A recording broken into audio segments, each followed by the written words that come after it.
தேசிய போதைப்பொருள் ஒழிப்பு திட்டம் கைதானோரின் எண்ணிக்கை 23,000 கடந்தது என்பதாக ஒரு செய்தியும் இன்றைய தினம் வீரகேசரி பத்திரிகையில் வந்திருப்பது நாங்கள் காணலாம். எனவே முழு நாடுமே ஒன்றாக என்ற துணைப்பொருளில் நாடளாவிய ரீதியில் முன்னெடுக்கப்பட்டுள்ள தேசிய போதைப்பொருள் ஒழிப்பு திட்டத்துக்கு அமைய இதுவரை சுமார் 23,550 சந்தேக நபர்கள் கைது செய்யப்பட்டிருக்கிறார்கள்.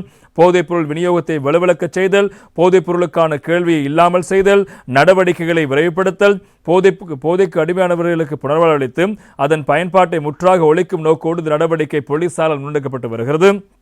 அதற்கமைய நேற்று முன்தினம் வியாழக்கிழமை மேற்கொள்ளப்பட்ட நடவடிக்கை அமைய 908 சந்தேக நபர்கள் கைது செய்யப்பட்டிருக்கிறார்கள். நாடு முழுவதும் சுமார் 1006 சுற்றிவளைப்பு நடவடிக்கைகளை முன்னெடுத்திருந்த போலீசார் மேற்படி சந்தேக நபர்களை கைது செய்ததாக போலீஸ் ஊடகப் பிரிவு தெரிவிக்கிறது.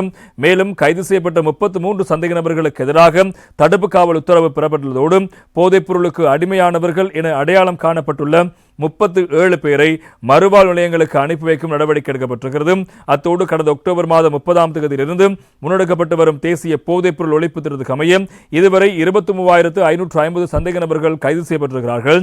அதிகாரிகளினால் மேற்கொள்ளப்பட்ட 23,899 சுற்றிவளைப்பு நடவடிக்கைகளில் 133 kilogram heroin, 650 kilogram ice, 553 kilogram கஞ்சா, 16 kilogram kush, 32 kilogram hashish, 13 kilogram மதன மோதகம், 59 மாவா மற்றும் 57,177 போதை மாத்திரைகளும் இதன் போது இந்த காலப்பகுதி கடந்த அக்டோபர் 30 முதல் இதுவரை கைப்பற்றப்பட்டிருப்பதாக அந்த செய்திகளும் பிரதானமான செய்திகளாக இன்று தினம் பத்திரிகையில் வந்திருப்பதை நாங்கள் காணக்கூடியதாக இருக்கிறது.